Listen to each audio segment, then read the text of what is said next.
Hello my viewers and welcome back to my channel. I welcome you to a candid conversation about the unspoken fears of some palm color Americans.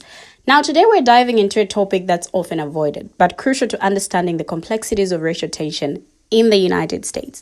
Now in these shocking confessions, palm color people reveal the disturbing concerns that have been ingrained in their families and communities. They speak of a deep-seated fear not of economic competition or cultural diversity, but of something far more sinister, the erasure of the palm color race. Now it turns out that this fear is rooted in a twisted narrative of racial purity and supremacy. It's a mindset that has been passed down through generations, perpetuating harmful ideologies and divisions. Now as one woman shares, she was taught that mixing with other races would taint the palm color population and that she would be disowned if she ever married someone who's black or of color. But what's driving this fear? Is it merely a product of art or the cis ideology, or is there something more at play? Now the data suggests a demographic shift in underway. The US Census reports that in 2016, more palm color Americans were getting unalived more than they were being born. Now, this reality is fueling anxieties about becoming a minority. As another woman candidly admits, the fear of becoming a minority stems from knowing how poorly minorities are treated in the US. And this is a chilling acknowledgement of the systemic injustices that have been perpetuated against black and people of color. So with that said, let's check out their videos. I will be right back. Family of racists, and let me tell you right now, they're not concerned that the illegals are going to take their jobs. That's not the concern. They are concerned that the white race is being erased. That's the concern. I can't even tell you how many times growing up I've heard things from my dad, for example, things like, you can't mix chocolate with white milk and expect to get white milk. The white population is being erased and will eventually not exist. And that was put on my shoulders as a little kid, being told by my grandma at 12 years old that if I were to ever marry a black person or a person that was not white, I would be disowned and kicked out of the family. And I've always thought it was a little bit weird. Our family is Norwegian, and I'm like, if you wanted me to stay with Norwegians, then why didn't you stay in Norway? How are you going to move us to a different country, which is the melting pot of the world, and then tell me it's my responsibility to uphold our white race? My video from yesterday is getting a lot of attention, so let's talk about this comment. They are afraid of becoming a minority because they know how minorities are treated in the US, and they is referencing white people. And I just want to go a little bit further here and just say it's the white men. It's the men who are concerned about legacy, carrying on their name, their bloodline. You don't hear women really saying these kind of things. It's the patriarchy.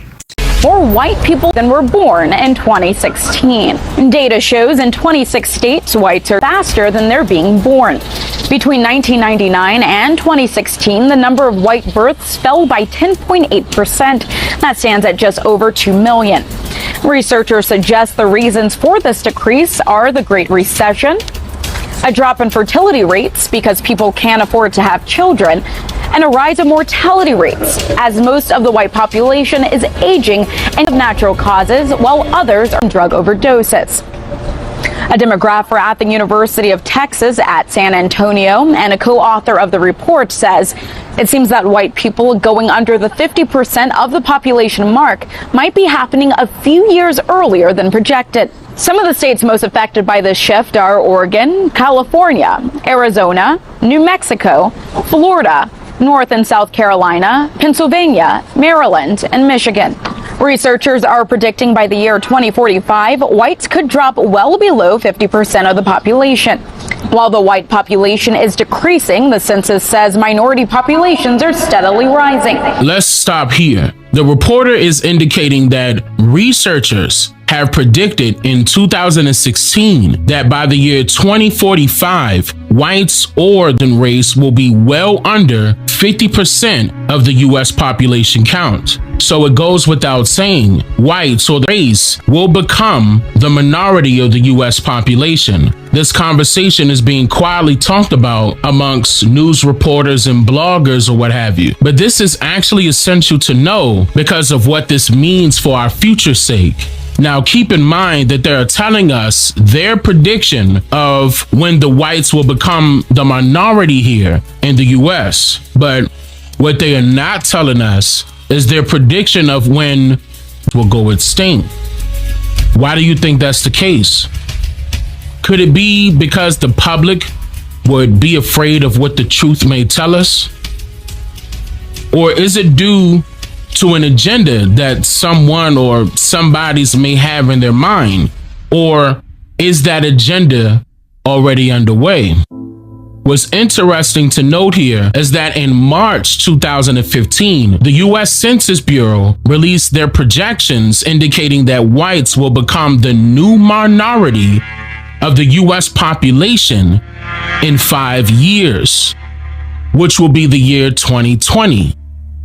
And can anybody recall any of the 2020 U.S. Census population count results being revealed to the public by any mainstream media news or whatever outlet during the year 2020, 2021, or even now in 2022? Remember when Brandon, or some of you may know him as Joe Biden, not long after he became the new president, warned, or some of you may take it as a threatened so-called African Americans that Europeans will be the minority by 2040. I've been around doing this for a long, long time. I don't always get it right, but I always take responsibility. When I get it wrong, I acknowledge I got it wrong. But my overarching objective, if we cannot make significant progress on racial equity, this country is doomed. It is doomed, not just because of African Americans, but because by 2040, this country is going to be minority white European. Hear me? Minority white European. Now, this meeting was conducted during the same census taking year of 2020. And Joe Biden stated that by the year 2040, this country will become minority white European, which is 5 years earlier than what researchers predicted in 2016, meaning that it will happen faster than what they predicted. Or did it happen already? Is it now time to call us the majority of the US population? Or have we always been the majority of the US population? Now, in August 2008, the Census Bureau released a report that predicted a seismic shift in American demographics. By 2050, minorities would make up more than 50% of the population and become the majority. Now, when Yale psychologist Jennifer Richson heard about the report on NPR, she remembers thinking this is probably freaking somebody out. By somebody, she meant palm-colored people. Now, Richson's studies on interracial interactions had taught her that when people are in the majority, the sense of their race is dominant. But the prospect of being in the minority can suddenly make palm-color identity and all the historical privilege that comes with it salient. And she guessed the prospect of losing majority status was likely to make people perhaps unconsciously uneasy. Now, in other words, she wondered if palm-color people would read the news of a coming minority-majority shift as a threat powerful enough to change their thoughts and behavior. Now, in the years since, Richson has tried to answer this question with a trove of experimental research.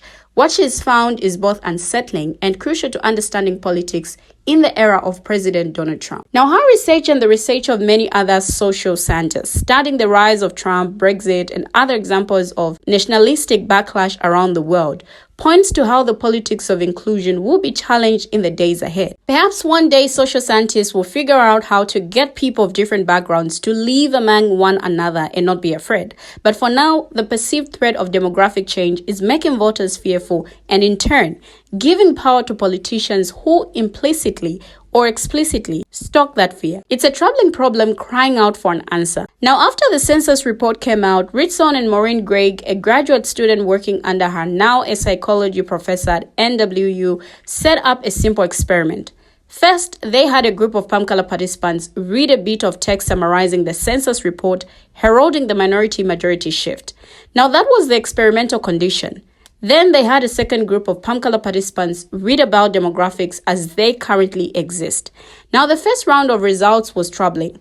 Palm-color participants who read about demographic change showed greater preference for their own racial groups.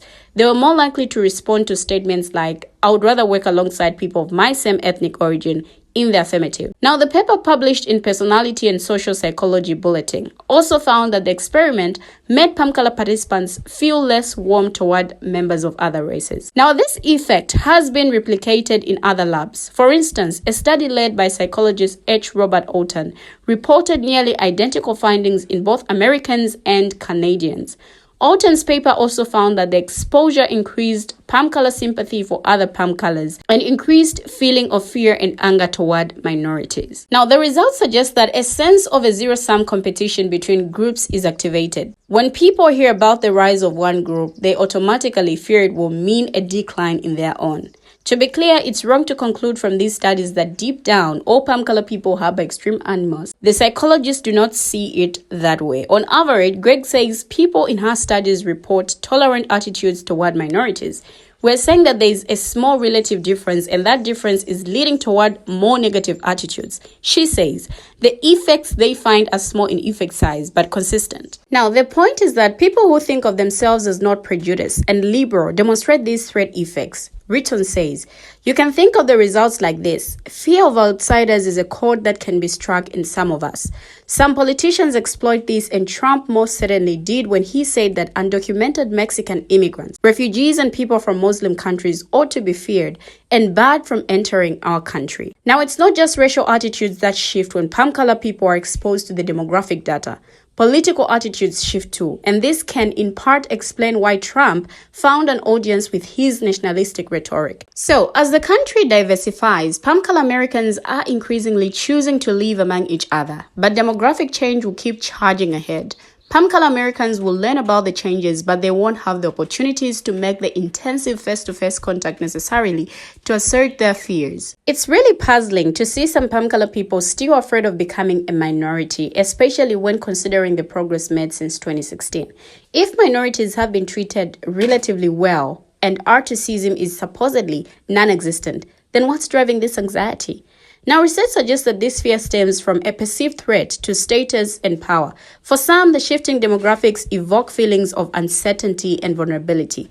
The notion that they may no longer be the dominant group is unsettling. Now, this sentiment is often rooted in a misguided belief that racial equality will come at the expense of their own privileges and opportunities.